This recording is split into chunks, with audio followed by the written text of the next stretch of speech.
Look, literally right in front of you. You couldn't find you guys. He was like... Oh, shoot. Yeah. I know. There's only so many QR codes I can share. Yeah. That's just another thing I've had. It's like, it was like, well, hey, do you want to do like sustainability? And I think sustainability, my job at Towson is facilities management. It's like, I went and like audited all the bike racks.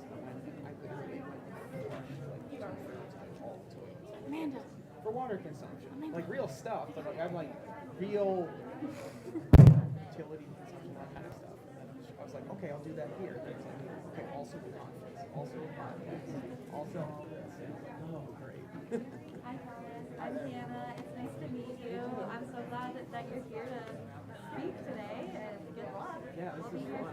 It feels like kind of a reset because Yes. like I was here, I founded the first Yes. one, and then it was like COVID break. And Yeah. It's like, That is so Yeah. cool. Well, we're really glad you're here.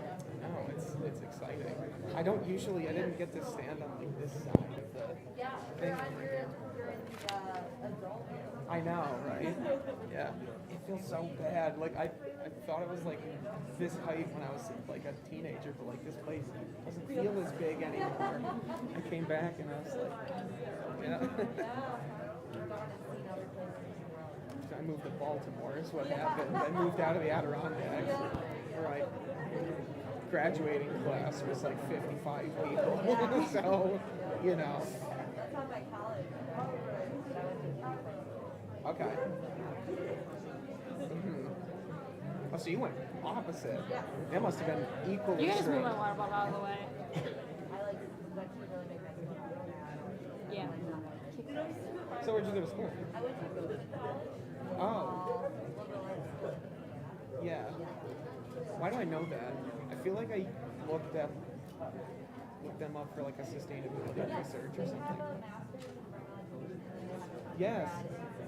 Yeah, that's what I was doing. Well, I was submitting research on comparative work to the Princeton Review.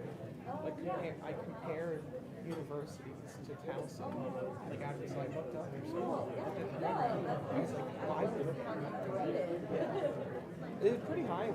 Like I was pulling examples from you guys of like how we should, like recommendations for the school. Yes. Yeah.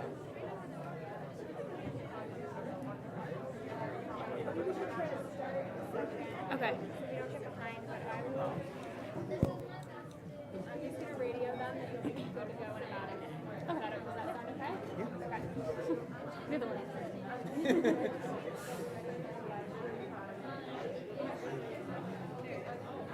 I was radioing Nick, which is basically you. I was just saying that they'll be ready to go in a minute. So are you? Okay, are you from perfect. So around?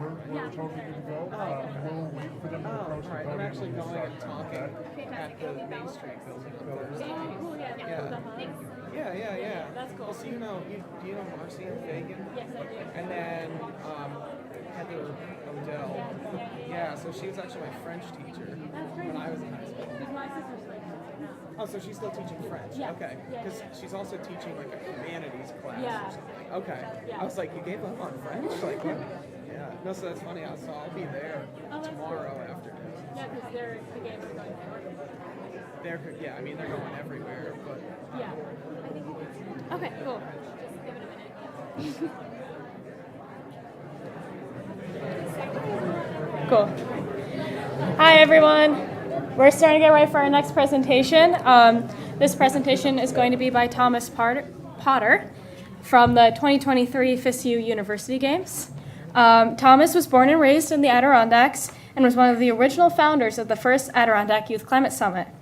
He is currently the Manager of Sustainability and Legacy for the Lake Placid 2023 FISU University Games. Previously, Thomas graduated from Towson University, where he studied informal environmental education.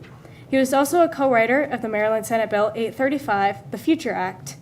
His interests are in system-wide sustainability, community empowerment, and collective action.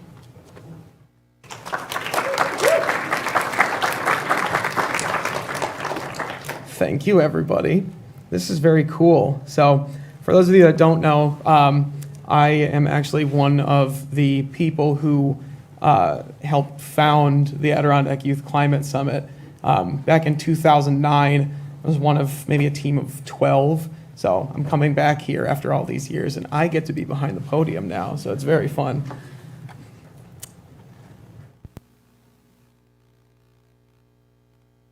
No, I'll just move it. That's fine. Right. Oh, yeah. No, we're good. Yeah, I got you.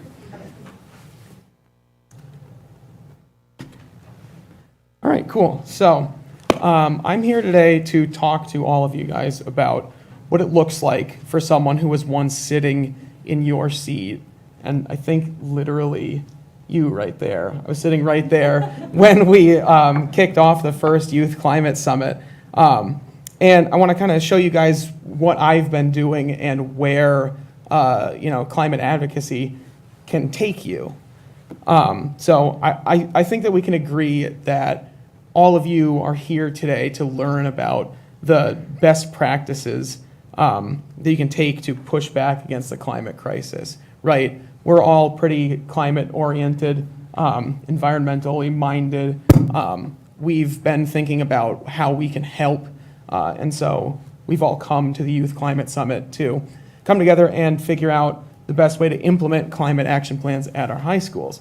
I also think that it's very common for people to hit a wall, right? I think that there are incremental steps that people take to improve their own impact on the environment, and it's a difficult hurdle to get over to scale that up and bring it more into the community, the state, the country, the world. I wanted to share this slide here because this is a phrase from my mentor at Towson University that I heard from her all the time, and it really stuck with me because as you kind of gain this, this kind of anxiety about how much work there is to be done about all the various problems with our climate, our environment, it really helped ground me and remember that this isn't about me and what I can do. It's about what we can all do together. So I just love this phrase. Nobody can do everything, but everyone can do something. So my background at Towson University is informal environmental education.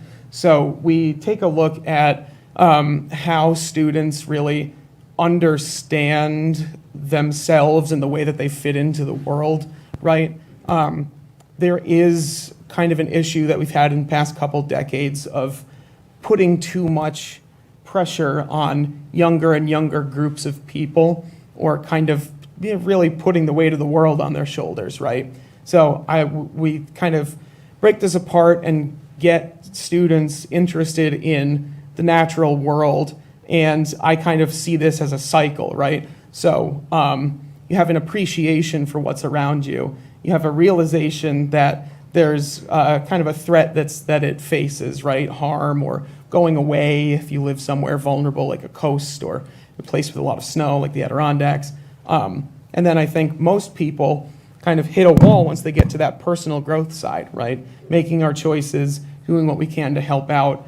And then I want to show you guys what it means to go beyond and inspire others. And I know that there's a last arrow in there, and I think it does really work like that. I've led a lot of different groups into meaningful environmental action, and each time something kind of culminated, I really realized that there was a new way to think about how everything kind of operates and a new way to get something done.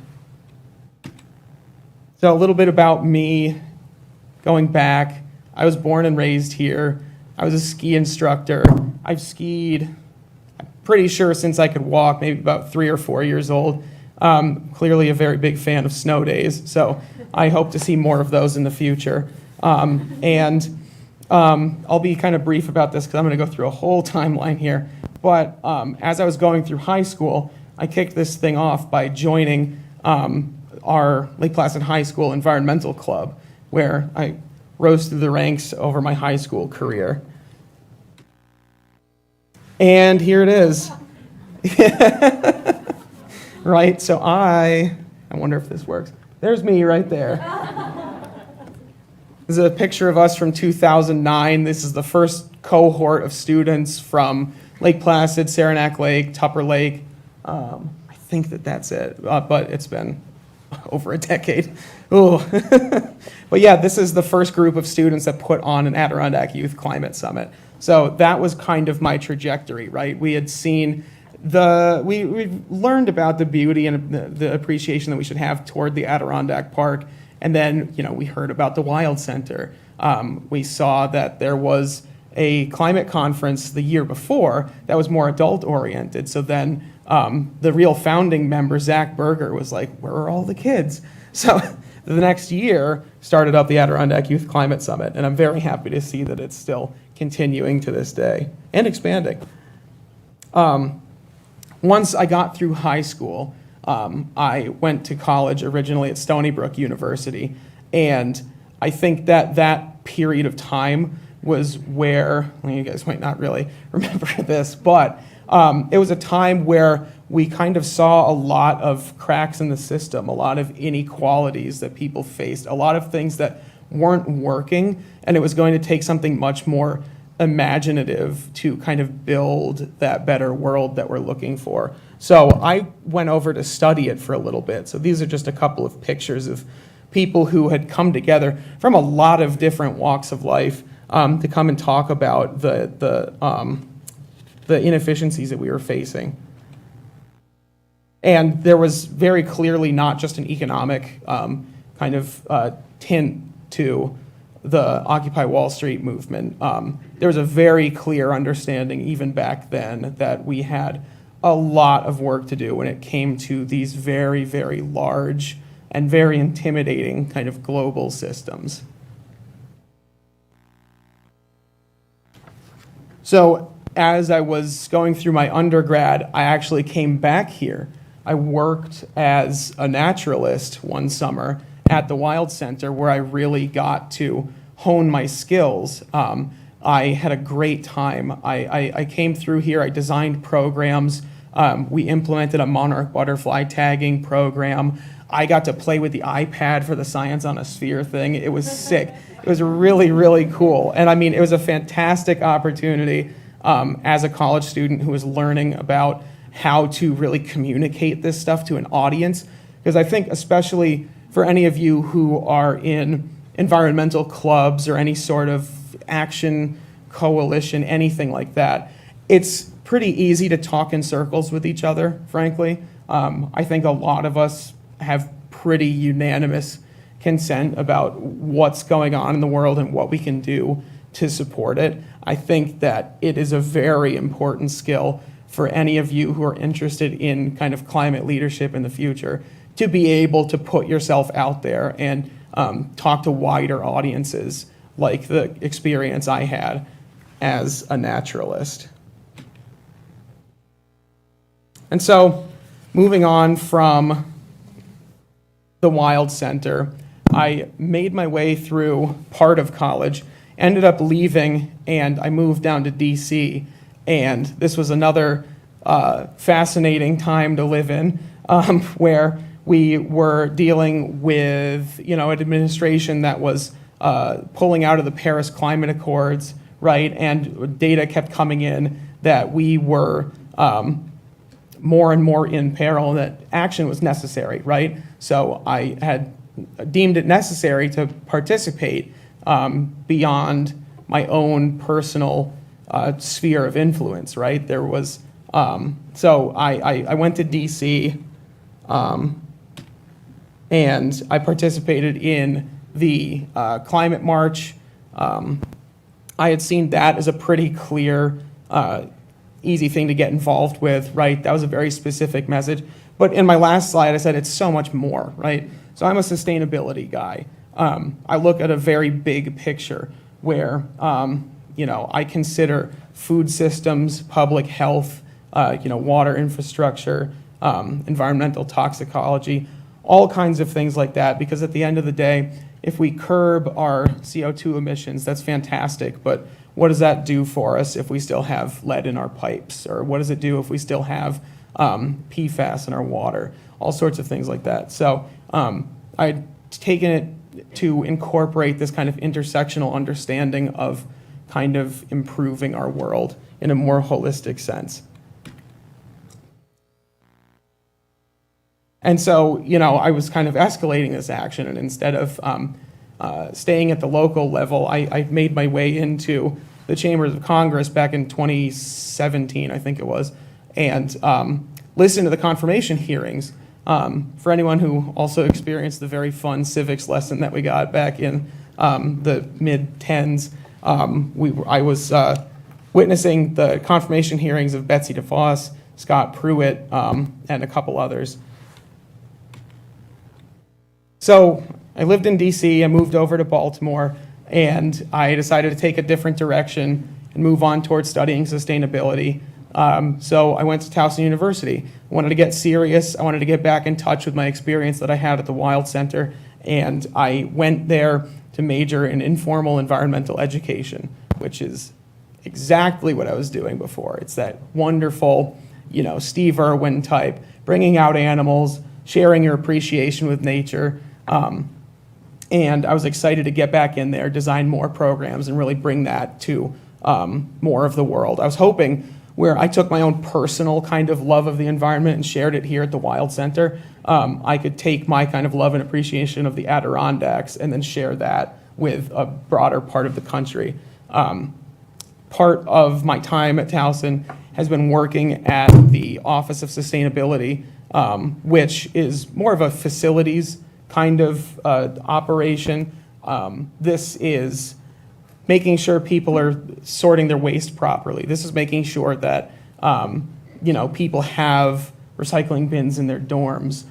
This summer, I've been telling people, it was very funny, I actually flushed just about every toilet on campus because I was measuring water consumption. But it's very, very important work that needs to be done in a really tangible way. And then, I realized that I wanted to push this further, right? I wanted to get into maybe kind of beyond just the realm of public policy, right? Like making policy is very important, but I wanted to kind of bring that out to communities and give them the tools that they need to understand and advocate for themselves. So now, starting this January, I will be pursuing a master's in geography and environmental planning, and I'm looking to lump that in with a sustainability PhD at Towson University, which I'm really excited for because this is an emerging field, especially higher degrees like that. And I have the opportunity to kind of shape this program as one of the first students in the cohort. And I know that all of you are in high school. Some of you might even be in college already, but I know that this is something to really consider a couple years from now when you're maybe looking at grad schools. This is a developing field, and it gives you a lot of say, and it kind of approaches it in that intersectional manner that I was addressing earlier. So we're getting closer to the present. It's about 2019 now. I worked together with schools across the state of Maryland, reminiscent of this climate summit. The group was called the Mary Perg Student Climate Action Coalition, and I actually co-wrote and named, because I was feeling cheeky and wanted to make an acronym, the Future Act, which we introduced into the Maryland State Assembly. So this is just a little example of it. The components of the bill were essentially to make college campuses carbon neutral and then have a framework for meaningful carbon neutrality. This might be a little bit complex, but there's issues with carbon offset programs, verification, and communication between universities that have different levels of staffing in their offices of sustainability. The bill actually was introduced but was never brought to a vote, but fortunately, a lot of the provisions that we had wrote in this bill got folded into the Climate Solutions Now Act, which actually passed. So I was really excited to be a part of that legislative process and push for meaningful change at that state level, right? So just to kind of bring things back in for you guys. I started right here at this, the Flammer Theater. I moved up to college. I studied, got a job in the Office of Sustainability, and poked around. And, just through these natural steps here and there, I ended up being part of a team that, partially passed real legislation. And back on campus, I was the president of the Student Environmental Organization. We did environmental education. We maintained a pollinator garden. We did stream cleanups. Again, more of that really nice on-the-ground work. If you like doing that kind of stuff, field science is also great. Data collection, there's so much value that comes from collecting data. And speaking of which, the Food Recovery Network. So this is really kind of the jewel in the crown of my work. I recover about 500 pounds a week of perfectly edible food that we bring out to crisis shelters in the Baltimore area.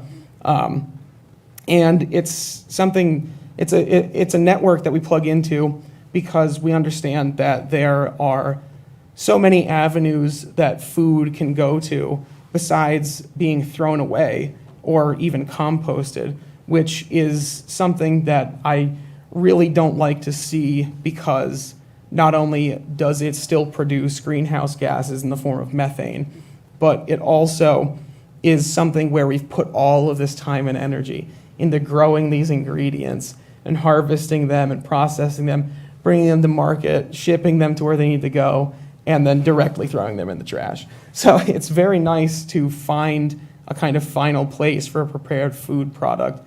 And again, really, really plugs into that idea of intersectionality, right? This is climate justice. This is addressing food insecurity and the kind of systemic inequalities that kind of make this a problem in the first place. So very recently, I wanted to show you guys these pictures of this trip I went on in Pennsylvania because I wanted to zoom out a bit and show you that we are up against quite a lot, right? This is fracking and petrochemical facilities in Pennsylvania that are causing massive pollution problems for the communities that they're situated around. So I had gone through and looked at all this infrastructure with my team from Baltimore, and I think the important thing is that we made serious connections with folks who live in southern Pennsylvania. And so some more success stories that I have. Legislative process worked out nicely for me, but advocating on my campus was successful too. I had taken the Student Environmental Organization with plenty of other organizations and my good friend Jake Goodman, and we introduced legislation at the university level to divest from the fossil fuel industry, which means that Towson University will no longer profit from investments in the fossil fuel industry. Now here we are today. I have the vest to prove it. I am the manager of legacy and sustainability for the Lake Placid 2023 FISU World University Games. And wanted to share a video kind of talking about what the games are all about. Nope. There we go. It's a simple fact. If we don't act now, we will lose winter. Climate change is taking a serious toll on many aspects of our lives, and it's dramatically impacting the $20 billion winter sports industry. The Intergovernmental Panel on Climate Change says that under a higher emission scenario, the path we're currently on, the total amount of seasonal snowfall is projected to decrease by 10 to 30% by the end of the 21st century. In parts of the United States alone, we have seen an average drop of 41% of snow since the early 1980s.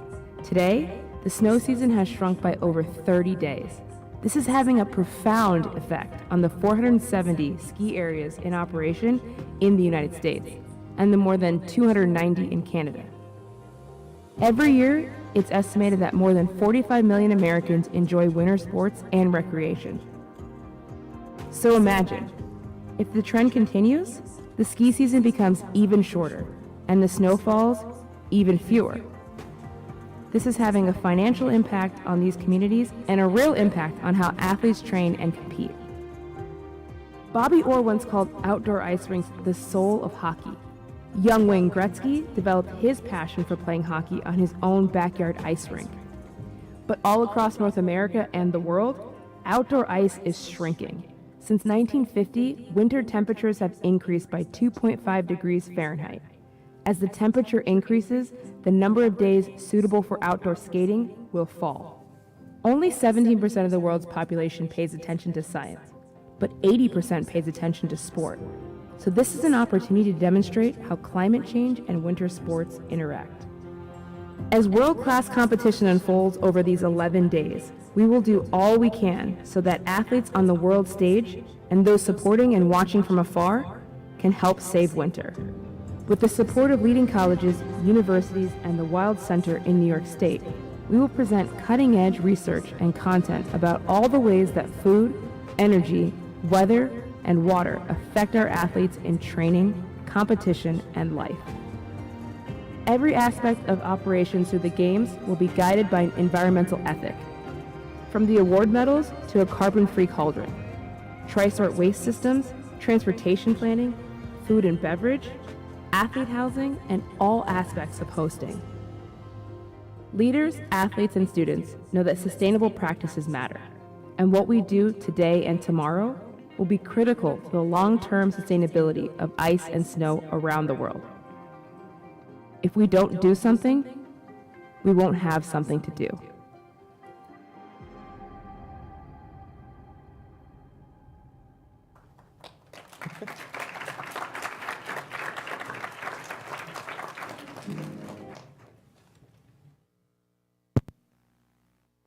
So, there you have it. These things are escalating upward.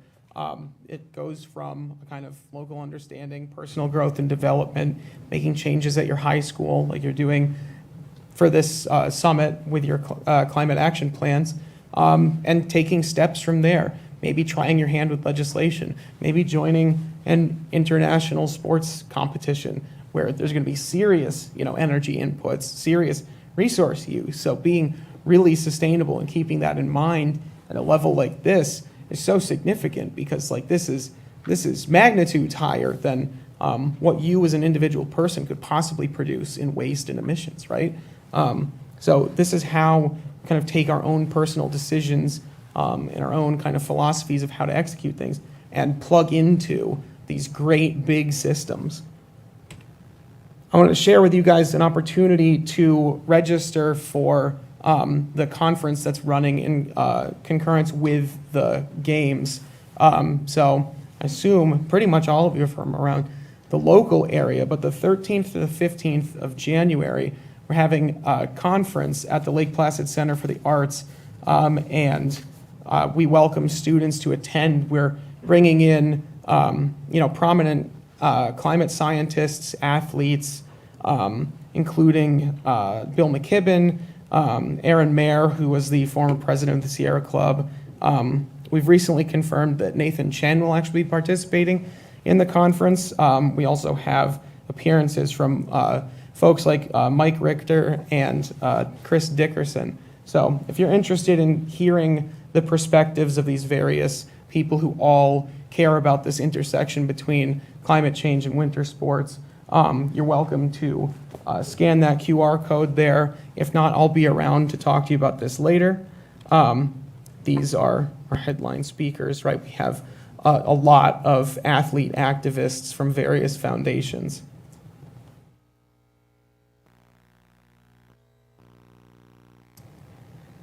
And then furthermore, if you are interested in really getting your hands into this, one of the reasons why I'm here at this summit is to encourage any of you to join us in our volunteer network. There's a lot of work that needs to be done, right? We need to recover that food. We need to get it to families in need. We need to make sure that we are utilizing our waste streams effectively. We have to run the conference. We have to take care of VIPs. There's all kinds of jobs. We're happy to help you get started with this. Again, you're welcome to scan that QR code or talk to me sometime soon. And finally, I just wanted to leave before I'm done with this talk. This is a picture of my wife and I when we got married. Thank you. I shared this picture because I hired a photographer and I want to get my money's worth. No. I wanted to share this with you because I talked about a lot of really, really heavy stuff. It's really important to not burn yourself out. I know that a lot of you experienced some serious burnout, especially after the pandemic hit, and getting back into it, right, especially getting back to school, that hit me like a truck, right? So trying to feel this responsibility to solve all these problems can really burn you out. When you care about these issues, you pour yourself into them little by little, but you really need something to refill your cup, right? I encourage you all to participate to whatever extent you can. This work really, really matters, and it's very important and it's urgent, but I really think that you should try to find some beauty in this beautiful struggle. Thank you.